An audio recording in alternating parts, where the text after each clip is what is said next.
My father kept a detailed invoice of every penny spent raising me and expected me to pay it back. So growing up, my dad was always this ultra-controlling, super calculated guy. Nothing ever felt organic or genuine with him. Every birthday, Christmas, or even after a family dinner, he'd pull out this giant dog-eared notebook and flip through pages like a banker auditing accounts. And me? I had no idea what it was. A few weeks ago, after I graduated college and finally got a decent job, he called me over to settle some unfinished business. I thought it was some kind of weird fatherly pep talk. But nope. He sat me down, eyes gleaming, and pulled out that infamous notebook.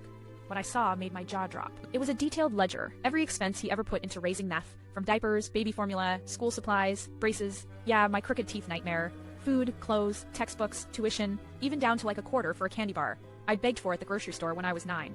Every single cent was cataloged, dated, and meticulously added up, all with a running total at the bottom. The grand total? $35,314 and some change.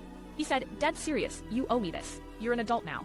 Pay your debt." And then pulled out a payment plan he prepared with monthly installments, interest rates, and penalties for late payments, because that's how loans work. My first reaction was laughter, right? Like, dude, are you joking? But nope, he was stone cold.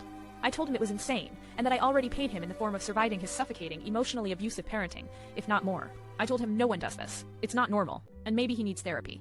He doubled down and said that raising a kid is a business transaction. Loads of people shared their own horror stories about entitled parents or bizarre financial debts. Some even reached out offering help and advice. One cousin of mine, who had also been on the receiving end of this accountant dad nonsense, confessed she paid him back for her schooling, but eventually cut contact after he demanded rent from her adult salary too. Knowing this pattern, I hatched a plan. I quietly recorded future conversations with him where he started negotiating payment terms.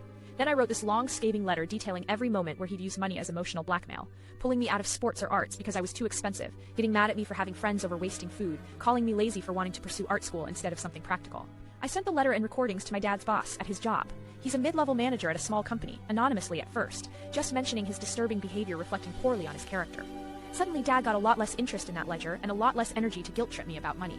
I don't know if his boss warned him or what, but his tone changed completely. The man who once acted like I was his personal ATM started avoiding me, picking fewer fights, at least about money. I told my dad the debt is canceled, basically telling him I'm done being his emotional and financial punching bag. The ledger? I shredded it in front of him and put the pieces in an envelope that read repaid in full. Now he sends me monthly emails, pretending everything is okay, but I stopped responding. For the first time in my life, I don't feel like I owe him anything. Not a penny, not an explanation, not even his approval. Sometimes I wonder what kind of twisted satisfaction he wanted from this debt drama, maybe to remind me I was never really free, or to keep control even now. Well, joke's on him, because in trying to milk me dry, he lost me completely, and honestly, I've never felt lighter. So, Reddit, that's my story. My dad tried turning parenthood into a bookkeeping nightmare and got schooled on what a real debt-free relationship looks like. Ada for shredding the ledger and cutting contact? I don't think so. Sometimes you've got to crush toxic family nonsense to save yourself.